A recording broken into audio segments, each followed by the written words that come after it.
This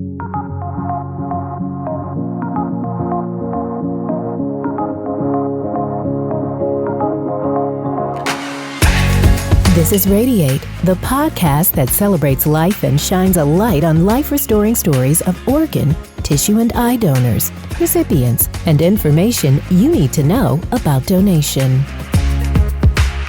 Welcome back to episode 2 of RadiEight. I'm Audrey Coleman, your host. Thank you for joining us. Today we have a great show in store for you. We have with us today Samantha Johnson and her mother, Jill Johnson.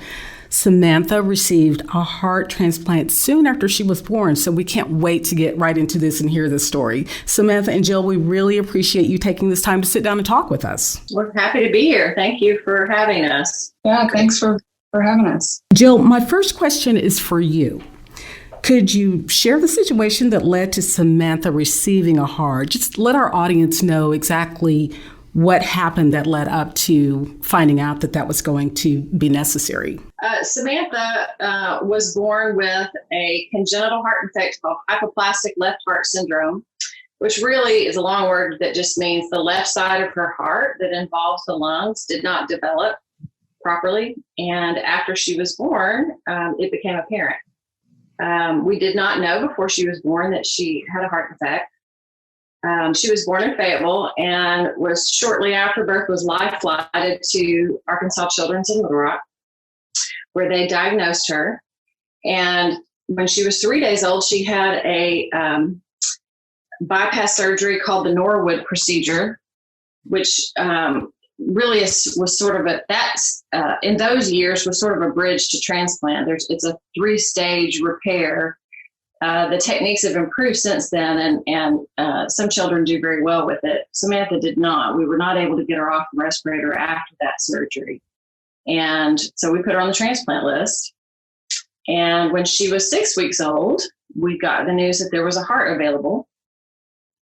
And our family often tells the story of just standing in the lobby at Arkansas Children's Hospital and watching through the window as the surgeon arrived on a helicopter and hopped off and ran inside with a little blue ice chest. Wow. So that was sort of a seminal moment in our family. And the surgery lasted about 6 hours, and she had multiple complications after surgery and was in the hospital for a total of about 4 months, and finally came home. And the first couple of years was pretty touch and go for Samantha. But you wouldn't know it looking at her now. That is just so great. So you said that it was kind of touch and go for a while. So does that mean, I'm sure she spent a lot of time in doctor's offices and hospitals during that time? Yes, her entire life she spent lots of time in doctor's offices and hospitals. Transplant is what they call a palliative therapy. It's not a cure, but it allows the person to kind of do life. You continue to take medicine to prevent your body from rejecting the heart. So that often that medicine causes a lot of complications. So Samantha's a fighter and has done very well. So we're very proud of her. Well, let's talk to the star of this interview, Samantha. Obviously, you don't remember receiving the transplant, but how has being a heart recipient impacted your life? I mean, obviously, part of it is just that I wouldn't be here. I wouldn't have gotten to live at all, which is I've learned through getting more connected with the transplant community that's more of a rare story. Usually it's this, here's my life before transplant and here's my life after, and I really didn't have a life before transplant, and so that's kind of unique and different. I'm learning. But I think with that, I was like 11 or 12 when I really started to understand what that means to be a transplant recipient and the ramifications of that, of a donor family, and what that means. And I think I struggled for a while with just survivor's guilt of the only reason I'm here is that someone else is not, and how do you reconcile that? And so I think that's been one theme, not a theme, but hard thing about, I don't know, my story kind of figured that out. But in other ways, also learning alongside that this is such a gift, that someone was willing to look beyond their grief of their child and give hope to someone else. And that I should enjoy life, that I get to be here and graduated college and have a job that I love and family and friends that I love. And so in other ways, it's, I think often makes me grateful. And then sometimes I forget too, like, oh yeah, that happened. I don't know. Yeah, I think it's definitely in some ways made me have to, I don't know, mature a little faster, giving me a different perspective on life, and which is a good thing. And I think prepared me for adulthood really well. And it's been so cool, all of these opportunities to share my story of how God has just used this in my life to bring me closer to him and become in a relationship with him, and also just share what he's done and just what a gift that is in itself. Onto that, when Samantha had her heart transplant, it was a pretty rare procedure, especially for infants. I think she may have been the 9th infant in Arkansas ever transplanted. And they didn't really know how it, the outcome might be, and told us, oh, this heart will probably give her another 5 to 10 years. And here we are 25 years later. So just the sovereignty of God is pretty evident there. And the other thing is, addressing the survivor guilt. Samantha had an experience a year and a half ago at the transplant games in Utah, and she met some donor families, not her donor, but another donor family. And she had a conversation that really, I think, put things into perspective for her and gave her a lot of comfort. I don't know if you want to share that or not. So I guess 3 or 4 years ago, Mom and I started going to a transplant support group. There were some years there that I would not have been interested in that, but I was at that point. And so Mom and I decided to go, and that's been a life-changing thing for me. And part of that in going, I got to hear about the transplant games and ended up going. And so just being able to plug into a community of people that struggle with the same things and get it, and taking away that isolation of like, oh, it's only me and no one understands, like that's not true. There's this whole community of transplants and of recipients and donors out there who get it. And so anyway, we went to transplant games and I loved it. I competed in swim, 2 swim events, and basketball. How did you do, Sam? I made 4th in swim, and then our basketball team made it to the semifinals. That's fantastic. That's great. It was really fun. And like Mom said, meeting the donor families was the most impactful thing for me, honestly. I mean, the whole thing was fun, and it was amazing to see how many people are recipients and donors, and that there is this huge community out there. But I was really uncomfortable talking to the donor families. I felt awkward, and I didn't really want to hear their story because it just made me feel guilty and weird. But it was so good to hear their stories and hear how for them it was hopeful to show this is giving meaning to my grief, And there was one lady in particular, she was asking me about what I learned and what my experience with survivor's guilt has been. And so we were talking about that.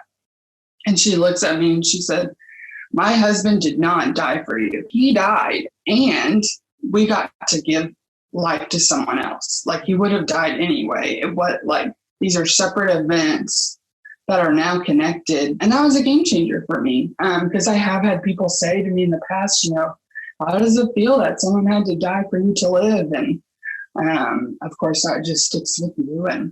And so it was so helpful and freeing for me to hear that perspective. And yeah, it's just an awesome experience. Well, and that was such an incredible gift for you. You weren't expecting to go there, meet another donor family member who provided you with some comfort and helped to ease the guilt that you were feeling that you certainly weren't required to feel. There was no reason for you to feel that guilt. But what an incredible gift to go there to meet someone who actually could help you work through that. Yes, absolutely. Jill, can you, just thinking back on the entire experience with your daughter, what was that like having, because you mentioned this was not something that was a regular occurrence. There were not babies receiving transplants on a regular basis. So it was a fairly novel event. So how did that change your life, though, from the time that she received the transplant and then just her childhood? Did you consider her childhood to be so much different from other children's, or did you try to do things to make her feel that she was not different from other children? Just before Samantha's first heart bypass surgery, I met another family at the hospital whose 10-year-old son was recovering from his 9th heart surgery. He was not a transplant patient, but he was a heart patient. Mm-hmm. And the family was all smiles, and they were celebrating that he had finally eaten his first meal since this procedure. And even in the midst of her own situation, this boy's mother noticed that I was a newbie on the hall. And she came over and introduced herself, and we spoke for a few minutes. And what she said next both scared me and encouraged me. She said that parenting a child with chronic heart problems was the hardest thing she had ever done in her life, but that it was also the most rewarding thing she had ever done, and that she would choose to begin. I've never seen that mother again, but that conversation settled something in me and anchored me in a way that's really continued to encourage me for 25 years now. It's amazing how just a few words from a loved one or even a stranger can comfort and challenge and encourage us through life and really stick with us.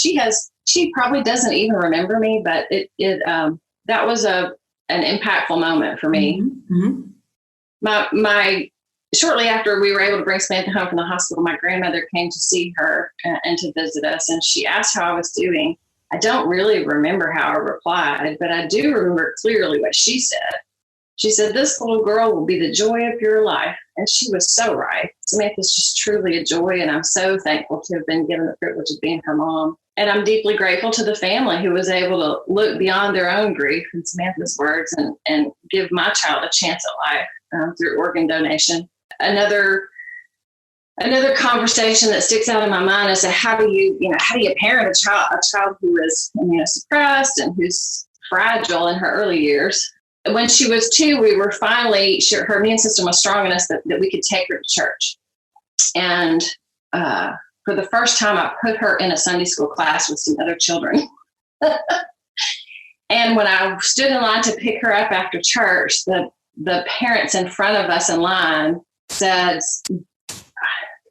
"Our child has a fever." And I just flipped. I lost it. So we got in the car, and my husband looked over at me and he said, "Jill, we have to make a choice right now.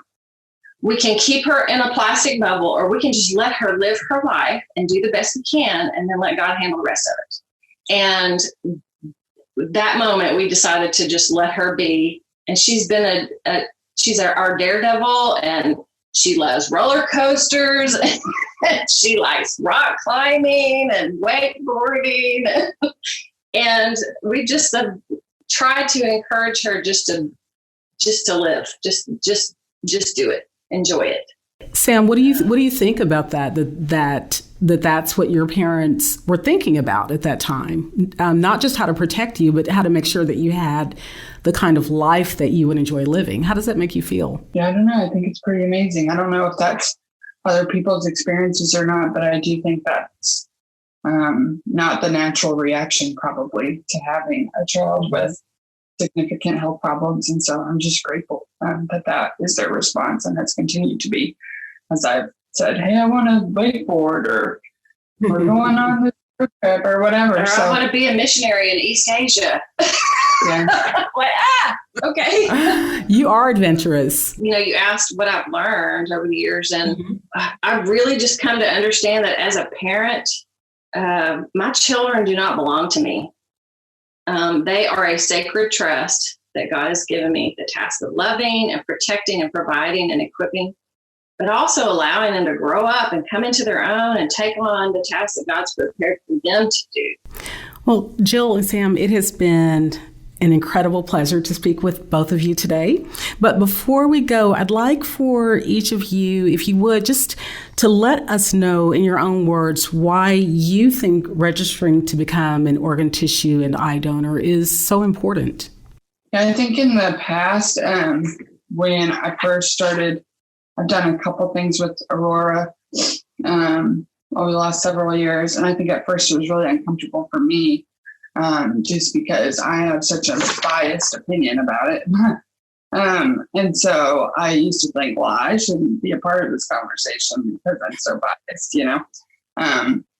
But I've had several really good conversations with people at Aurora and others that are like, no, like you're showing like how organ donation can impact people in such a great way, and that it provides this hope for the families who are grieving, that here's this way you can tangibly help someone else amongst this mess, that you can turn this mess and horrible thing into something that's beautiful. And so I think that's what I would say is that this is an opportunity to take something that's broken and not right and turn it into something that's beautiful and can help others. And who knows like what their life is going to be like, but that it's life changing. Very, very nicely said, Sam. And Jill, what about you? I don't think I can add anything to that. Samantha captured it. Both of you, thank you so much for spending this time with our audience. We appreciate you being here and sharing your family story. We just are so happy that you were able to be here today. And if any of you have any questions for us, please call at 501-907-9150. And if you're ready to make a life-restoring decision and register to become an organ, tissue, and eye donor, go to donatelifearkansas.org. RadiEight is a production of Aurora and is hosted by Audrey Coleman, Aurora's Director of Communications. Copyright 2020.